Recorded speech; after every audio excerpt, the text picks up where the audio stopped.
I can't believe I lived 24 years without knowing how amazing Asian dramas are. Anyway, now that I know that, it's time to talk about my 10 favorites so far. But before we get started with number 10, I only really started watching these dramas like insanely in January of this year. So my total is only 32 at this moment. So if your favorite isn't on this list, maybe I haven't seen it yet. But you can tell me which ones you want me to watch that are your favorite in the comments below. But with that being said, let's get on to number 10. At number 10, we have Amidst a Snowstorm of Love. And let me tell you, I just learned how to spell amidst today. This drama follows a former billiards player and a new up-and-coming billiards player when they meet in a snowstorm when she arrives for a competition. This drama had me in a chokehold, and I binged like all 30 episodes in a weekend when I should have been doing other things. It was just love at first sight. Like, he fell in love with her through a window at a bar in the first episode, and then they're just two quiet, awkward beings, which, as a quiet, awkward girly, I relate to. But because I am that, some of the scenes were so awkward, I could not watch them. I had to cover my eyes because being awkward myself, I can't watch too many awkward things. Like, especially the confession scene in the laundry room. I still can't watch that. If I watch it over, I have to skip it. But it could be a plus. Actors are doing their job, and I feel the awkwardness radiating off of them.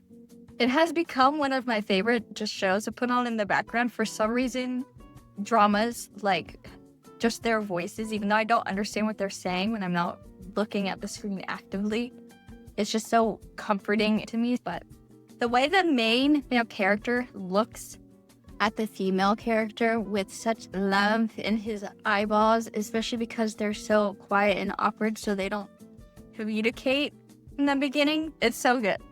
If you couldn't tell by my voice, I'm so happy talking about these because I'm just obsessed with them, and no one else in my life is obsessed with them the way I am, so I have no one to talk to about these things. The fact that she was already good at her sport in the beginning, and it's not something he had to teach her. Sometimes I don't like that when they're like, oh, I'm so clueless, please teach me. It's like, no, she knows what she's doing, but he's just helping her. And also, one thing these dramas all have are such awkward first kisses. Like, it's not just this one. I can feel the tension, I can feel love, but then they kiss and they're just both standing there with their lips touching. Like, that's it. After that, I will say this drama is very, kiss heavy compared to other ones I watched. Some have, absolute nothing. Like, maybe one kiss. I don't know how to transition these into the next one. So, let's see. Number 9. I'm just going to become Watch Mojo with my numbers. We have Suspicious Partner. And I will tell you, I'm smiling with this one a lot because I watched the drama Melting Me Softly, but I became obsessed with the main male character in Melting Me Softly, so I had to look up what else he was in, and this is one of the ones on my list. This is the only other one I've seen with him in it. But anyways, Suspicious Partner follows a prosecutor and his trainee keep meeting in such embarrassing situations, but then they become opposites when the female main character is a prime suspect in her ex-boyfriend's murder. She ends up being acquitted on lack of evidence, but they don't find the culprit. So 2 years later, they meet again, and through situations, they team up to try to figure out the real culprit. This show ended up being so funny for what the synopsis is. You think it's going to be like a serious show, but it's more like a romantic comedy with this mixed in. But I will say, when I watch lawyer shows, I want them to be more like episodic shows, which means there's a one case per episode type of thing. And there were some of that, but mostly it followed the main killer throughout all the episodes. But I did love it. especially the chemistry between the main characters, and also like how the first episode with the main female character being a suspect and them still not knowing who committed the murder. So a lot of people think that she is still the one that did it, and having to navigate her life after that, because so many shows would just like have that as a first episode and do that time jump and be like, oh, she's fine, like no repercussions from that. But I actually really liked how they kept that through line of how it affected her afterwards. I will say though, some of the twists, or not twists, but some of the issues that this couple had, I don't want to spoil anything on these, so I'm trying to speak vaguely, but if you know, you know.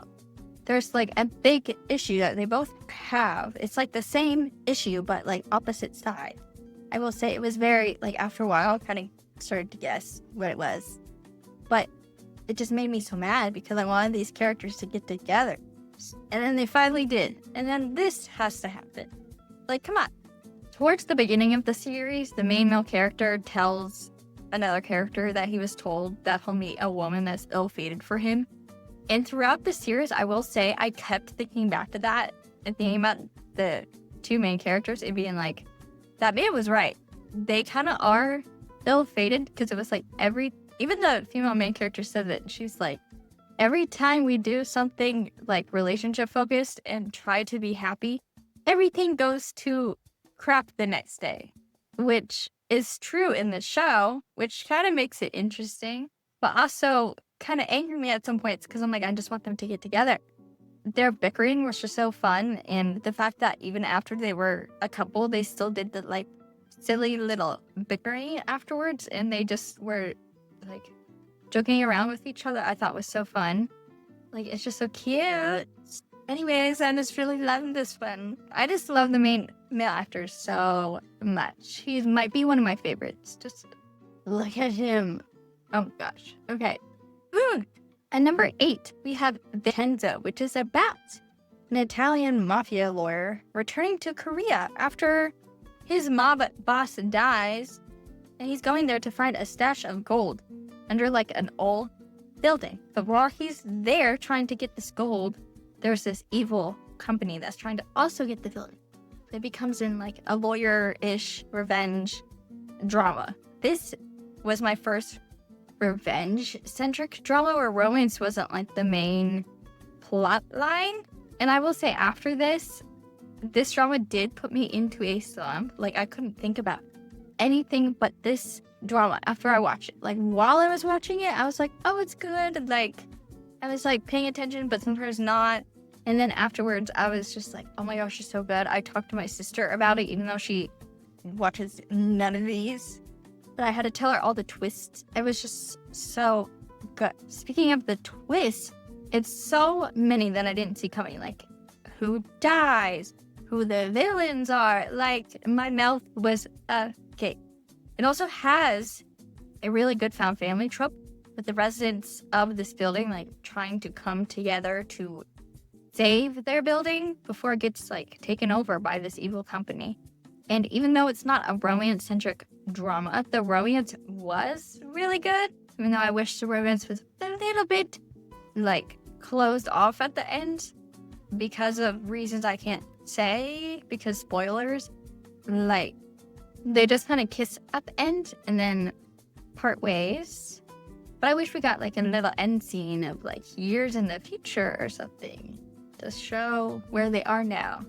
But we didn't get that. This would have been a good show to have a season 2, just like after all this, or like a special episode like after it all, just to like tie up what happened afterwards. I really like that about some shows. I'm a big book reader too, so if a book has like an epilogue, I like that. So I know, like, after the events of what I'm watching / reading, I want to know what happens at the end, even if it's a romance or a revenge. Like, after the main plot is done, like, if this was the real world, they're gonna keep living. So I'd like something at the end to be like, oh, after this is all over, this is what's happening in their lives now. Some shows do that, some shows don't. I just wish this one had a little bit more at the end, but it's just so good. So good. I didn't expect it to be as good as it was. It's a good little revenge drama to watch on the background. Anyways, number 7, we have My Boss, which is about a new freaky lawyer finds herself living with her new boss after moving into a new apartment. So many new. But this was my first Chinese drama.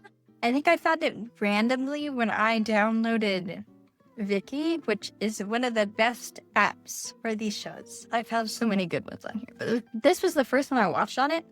And it's definitely another comfort show I put on the background because there is the plot of like lawyers, but the rest of that is just kind of like silly little romance. It has so many things I love in shows. It has grumpy sunshine trope. It has accidental roommates. I really love that. And then lawyers. I love crime/law dramas, so especially this one being a little bit more episodic too, with like a case per episode kind of thing. I love that. I just love to see all the different types of cases. As someone who's not a lawyer and could never be a lawyer, it's just fun because I really like to watch that stuff.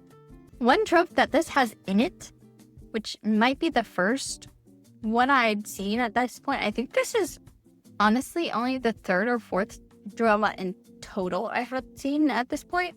But one thing that this has is that the ex-girlfriend or the ex-woman who had a crush on the main male character comes back, sees that they're like in a relationship with the main female character and tries to like sabotage it. And I think this lady, I don't remember exactly, I think she broke the laws to try to get rid of the female main character. I hate that. Like, just let them be happy. There always has to be. Like, they get together and then you realize there's like 10 episodes. They can't just be happy the entire time. It's gotten to that point that I see the episode count and I'm like, oh, crap. Something's going to happen. They're not just going to stay this happy. Something's going to go wrong. And it always has to do with an ex coming back and trying to ruin things. And I hate that. But overall, just very chill and cozy, and I just love to have it on in the background. I just love it. So good. This is the one I think that got me, like, once I watched this, I was like, okay, I definitely need to watch more.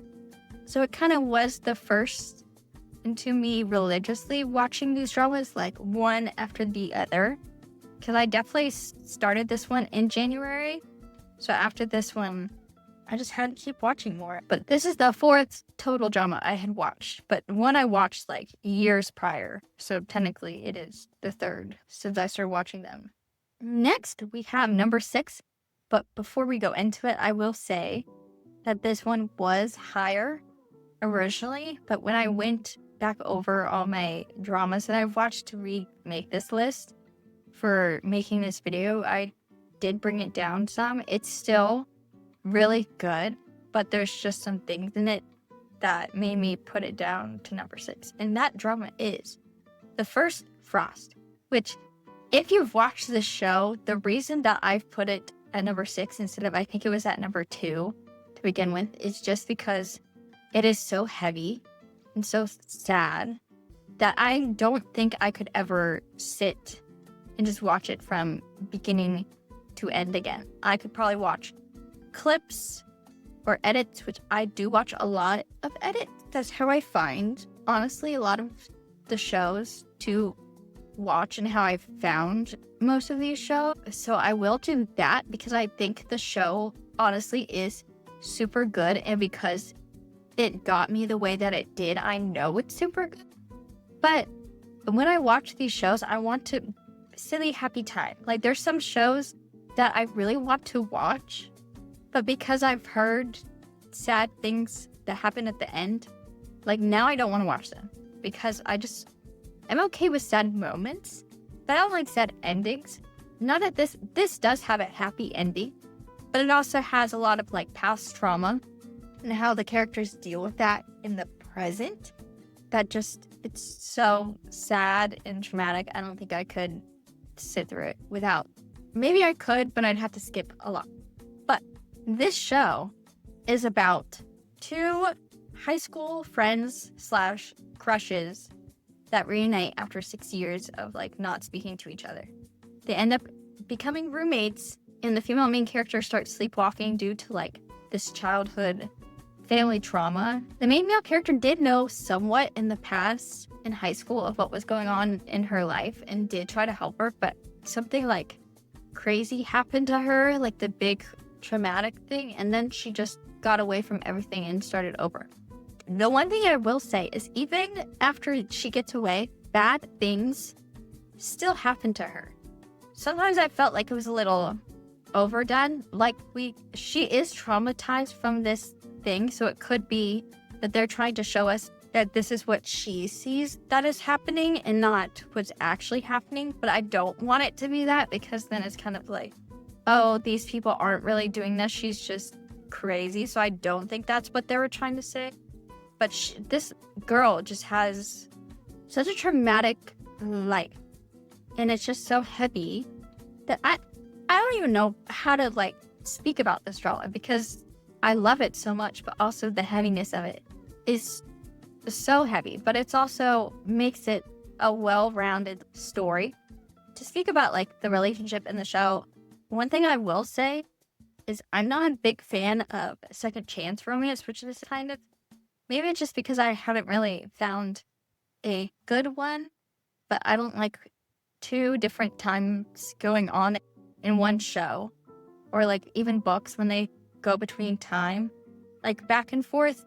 I don't really like that, but it was necessary for this story. Like I liked their romance, just that being the basis of it isn't my favorite trope.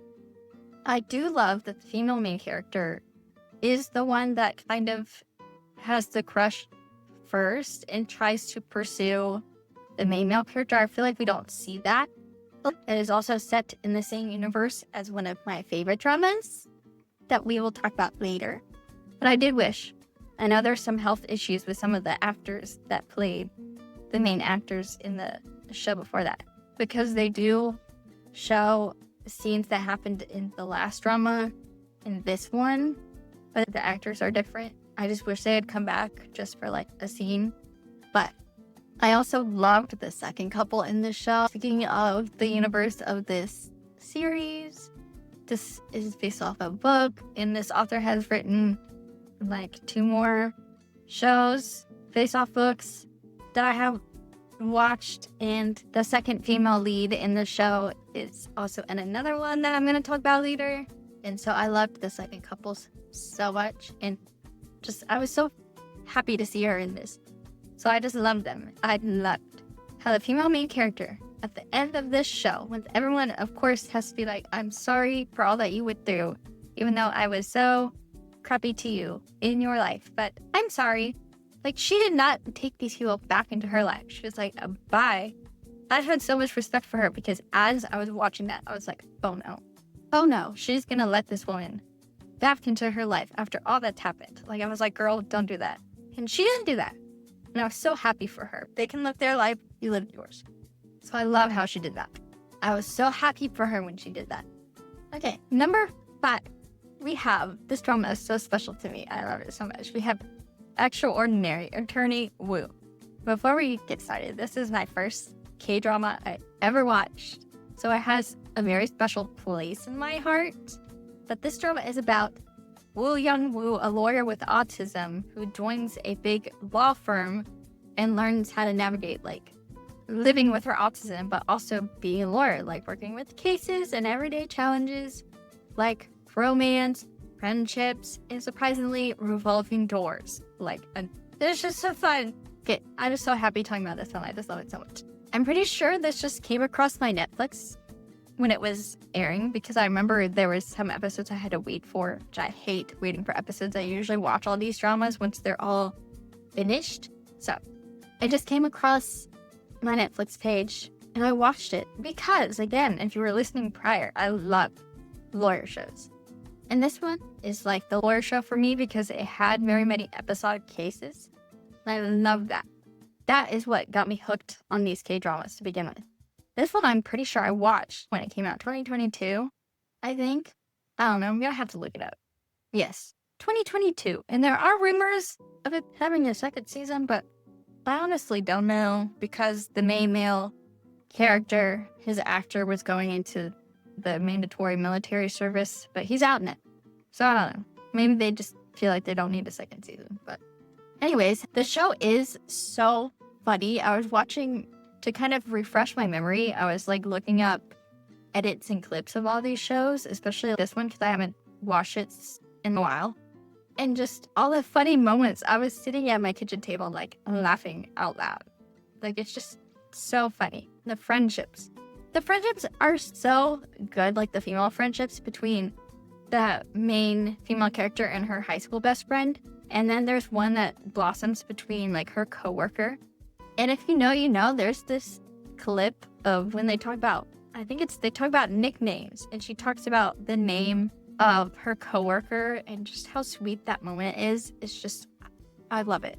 This romance in the show is also so sweet. Like the main male character is one of the greenest flags I've ever seen in a K-drama. And like that was the first K-drama I watched, so sometimes I forget and then I go back and watch clips. I'm just like, oh my gosh, he's so great. I love this actor too. Haven't seen the Potato Lab that he's in more recently. I do want to watch it. It looks so good, and because I love him, I've seen so many clips from that show. I'm really excited to watch it. I just haven't yet. I do hate, though, because the female main character has autism, the way she's treated sometimes just, I know it's like plot. I know it's just because they have to. Well, they don't have to. I just want my shows to be good and happy. I just don't want anything to go wrong, which cannot happen in any show. There has to be conflict. But so I was obsessed with the show when I first saw it, but honestly, I don't know why at the time I didn't watch more. This show is just so good. I could talk about it forever. I really wish they would make a season 2. I'm okay if they don't. The actors are just so good. Even the supporting actors. It's just such a good show. Moving on. Now, for this show, number 4, When the Phone Rings. I love these actors so much. They're so good in this show. Oh my gosh. I wish they were in more things together. But this show is about a politician and a sign language interpreter that have been in a loveless, like kind of arranged marriage for 3 years. But things start to shift when the female main character gets kidnapped by a man using a phone with a voice modulator that can only call her husband. She ends up with this phone and uses it to call her husband, pretending to be the kidnapper, to try to get him to divorce her. Just this plot, just reading it, is just, who thought of this? It's so good. But I will start off by saying that this relationship, to begin with, super toxic. Like, they've been married for 3 years, and he does not know an inch of sign language. Like, I know their marriage is hidden from the world, but you're communicating with her by her texting, writing stuff down for 3 years. I know that, like, kind of spoiler-ish. You're trying to expect me to believe that this man has kind of been in love with her since before they were married, or like protective of her, whatever. So he's had some kind of feelings for her before they were even married. But then he's like, I forced her into this marriage, so I'm not gonna like love her. I'm just going to pretend that she isn't there because he doesn't want to get his heart broken or whatever. But if you really cared even a lick, you think he maybe would have learned sign language to communicate with her, at least to just communicate. I never got that. Never got that. Like, I get, they're so toxic, but it's so good. And I actually like the kidnapping plot. Like, going in, I knew it was about that, so I wasn't surprised. The twist of not really the main kidnapper, but someone working with the kidnapper, and that story, there was a good twist for it. I was so upset when that twist happened because I liked that person, but it meant that the twist worked because I didn't expect it. And also there was a twist later that I didn't see coming. Another families that super duper suck. Like, this is just a trend. There's always got to be some family members that just a big thumbs down. The chemistry between the leads were just, oh my gosh, so good. I was obsessed with them. But speaking of these characters, before I watched the show, because again, I had to wait till all the episodes were out, I saw comments on how these writers ruined the last episode. And so going in, I had, I don't know, like low expectations, but I still hate what they did with the last episode. Like, I'm trying not to spoil anything, but after all that happened in these episodes prior, why did they do that? Why did they have the main male character do what he did? I know he has his reasons for doing that, but I just wanted them to be happy. The ending was yet happy. There is a happy ending. It's just, why? Why?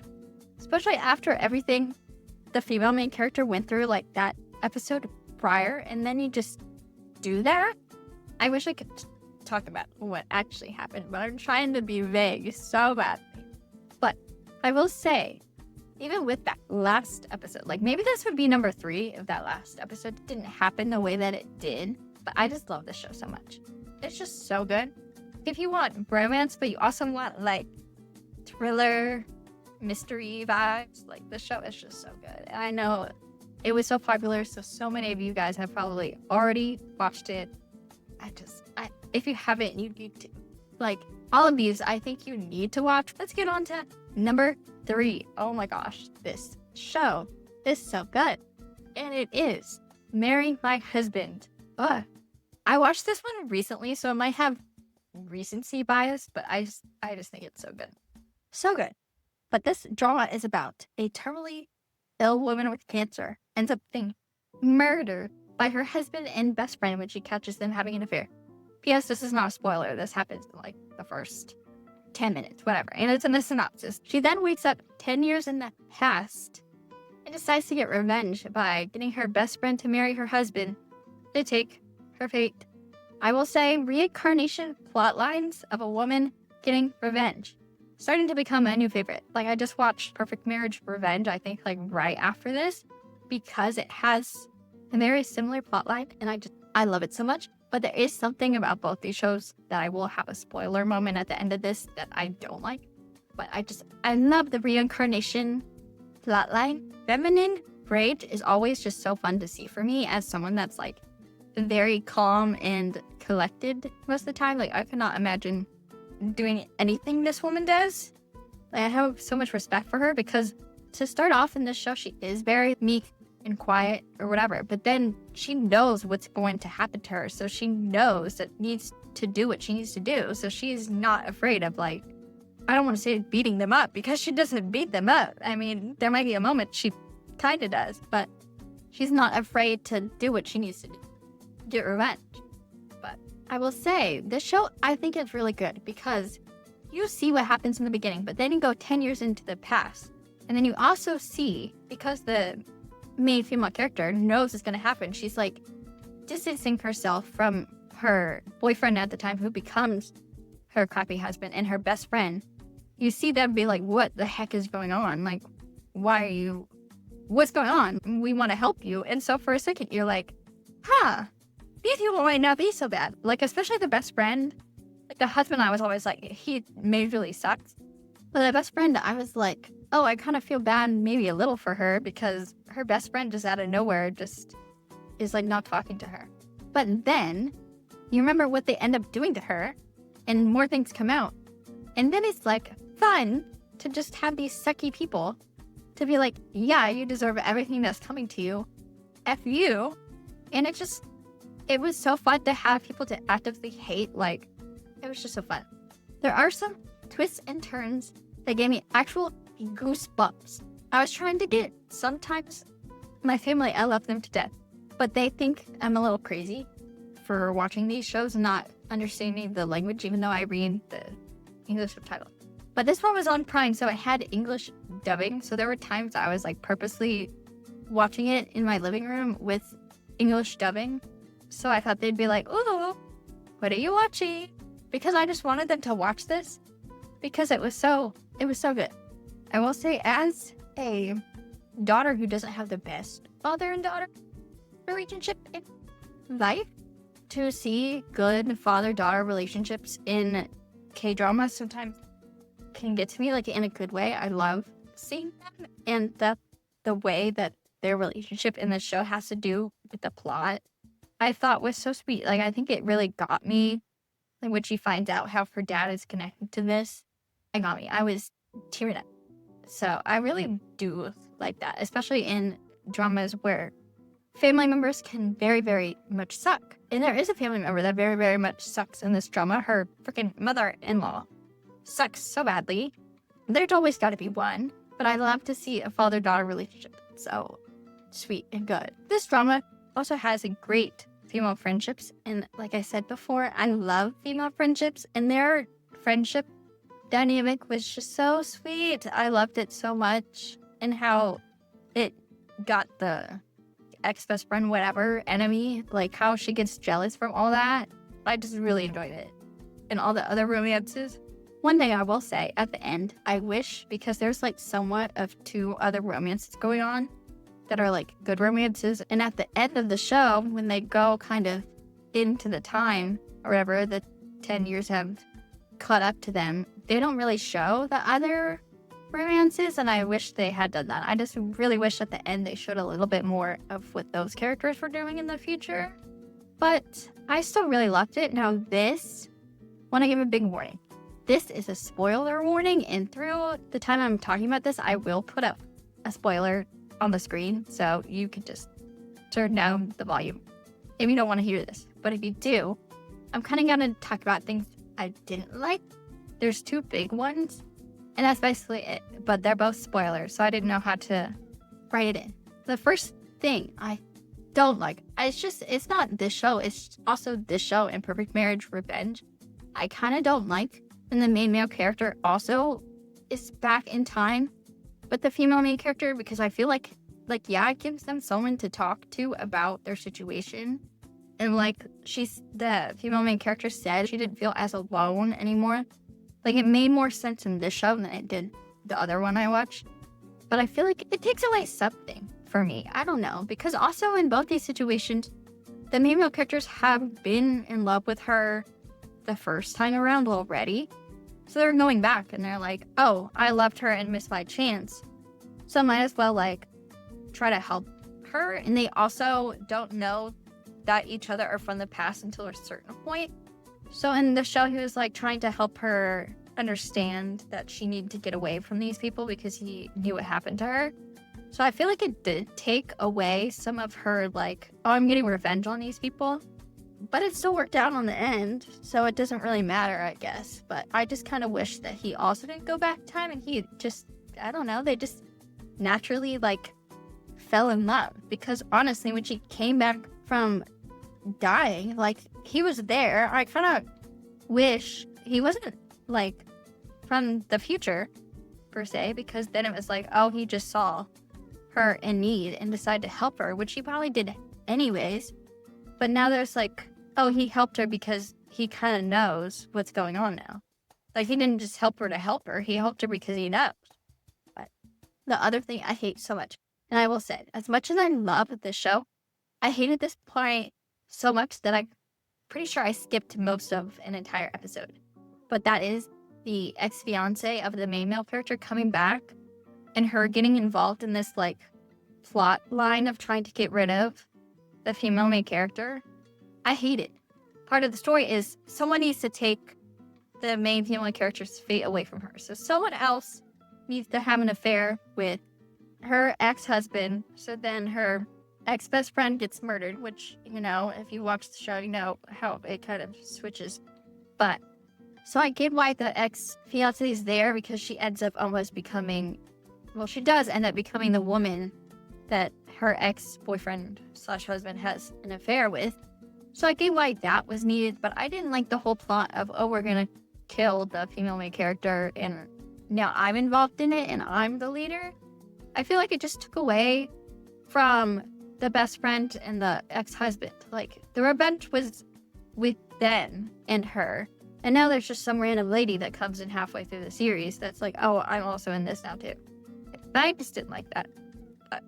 Other than that, the show is so good, and I feel like I could talk about it forever.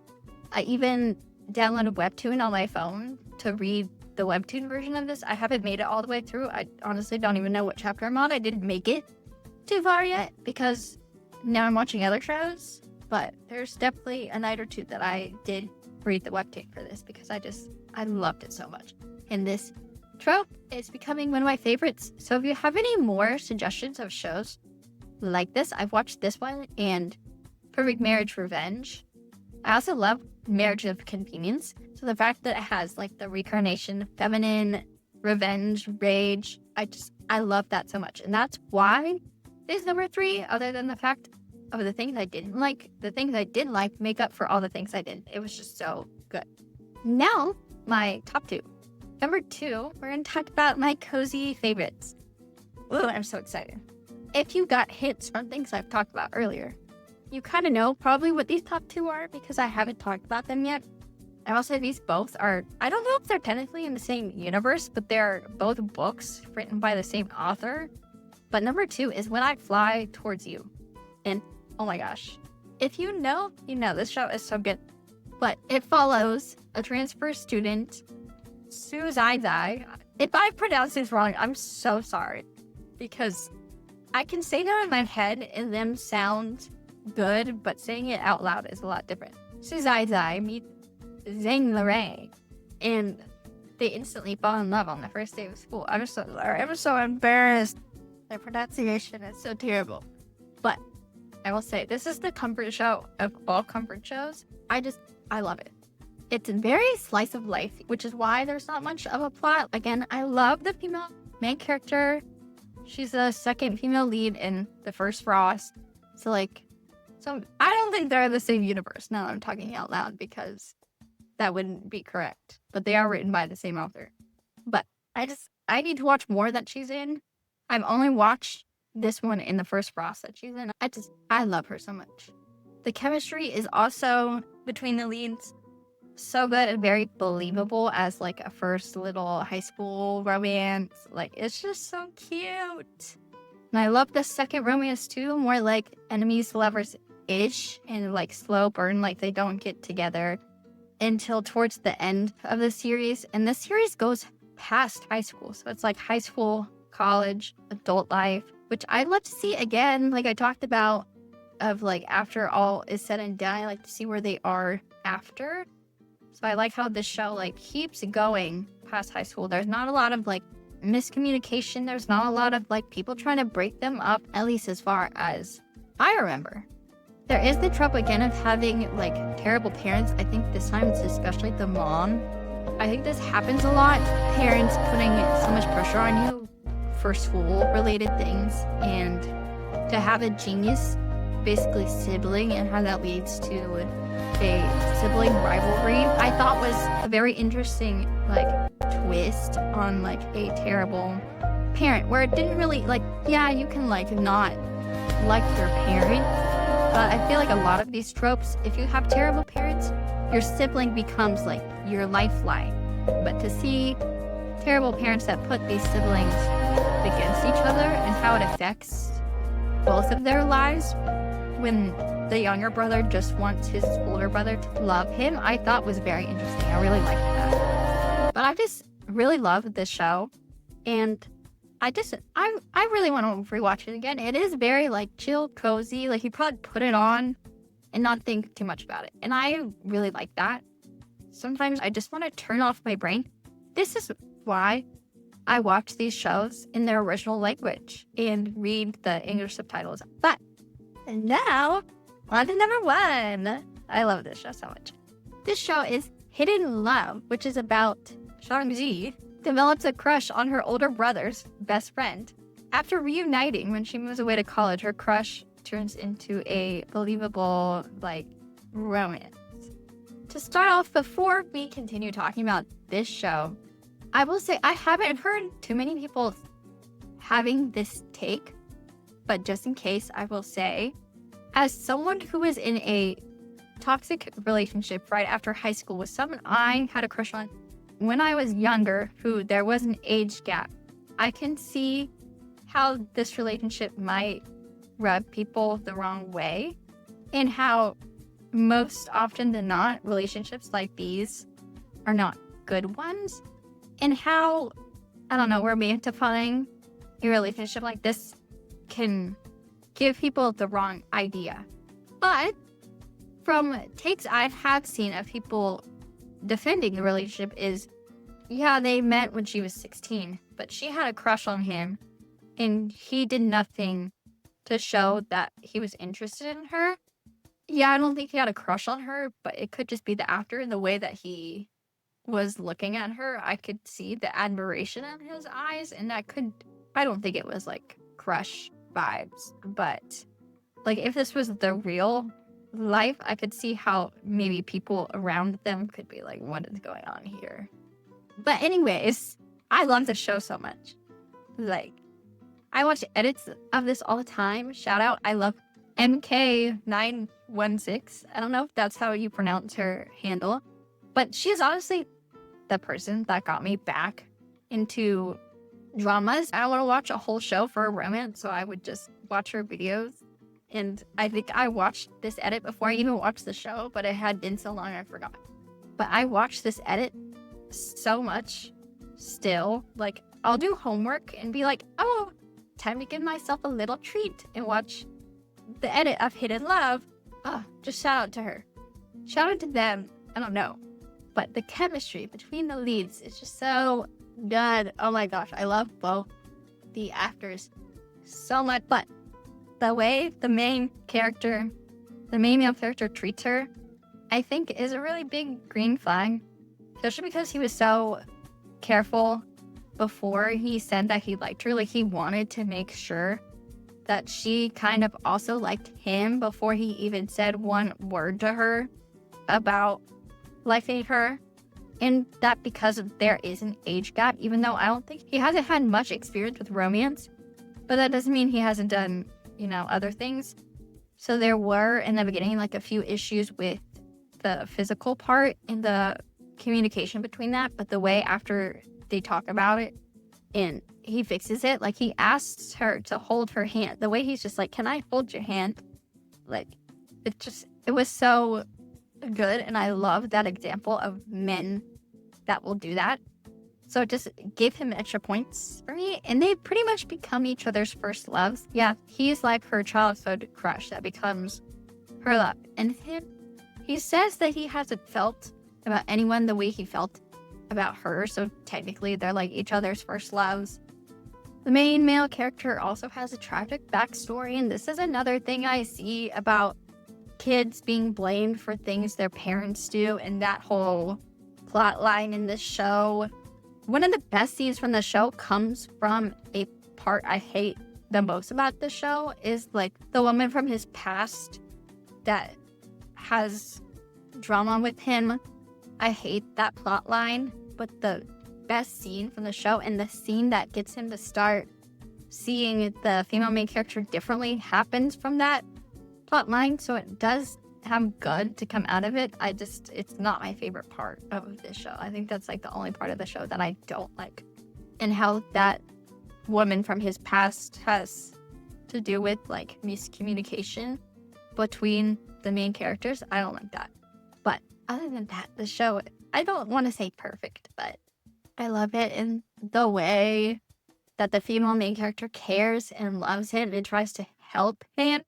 Even when she was a kid, it kind of understood a little bit that he was upset or sad because of things that had happened in the past. And the way she tries, like, she is like sunshine personified. It's just how I explain her character. It goes very well with his, I don't want to say he's gloomy, but his gloomy personality. The last thing I'll say before we finish is that this show is based off a book the author also wrote When I Fly Towards You and the First Frost. But she wrote this one about her own experience having a crush on her older brother's best friend. But I don't know what exactly happened. I haven't looked much into it. But it didn't turn out like this. They didn't end up together at the end. I don't know if she got rejected or she just kind of like moved on. But this is like her wish fulfillment story, which, girl, I love the brother's best friend trope. But yeah, that is my top 10. Guys, I'm so happy, like, just talking about these shows just makes me so happy. I don't have the camera on because my room is a mess, I don't even feel like explaining it. Okay, I want to talk about dramas. So my camera's not on for this time, but my face, I'm just smiling from ear to ear talking about all these. I love them so much. I just love them so much. Let me know down below which of these are your favorites, and also tell me your top 10, because I do have a list of over 50 dramas I want to watch, but I could always use more. If you want my list of all the ones I've watched, I'll also put them down below. Just ask, or I'll put them in the description or something. I don't know. But these dramas really do mean a lot to me. So thank you guys so much for watching, and make sure to like and subscribe for more. I have some more ideas. Let me know specific dramas you want me to talk about too. Maybe I'll do like a video just talking about one drama at a time and not doing like a whole list. But let me know. Yeah. Bye guys.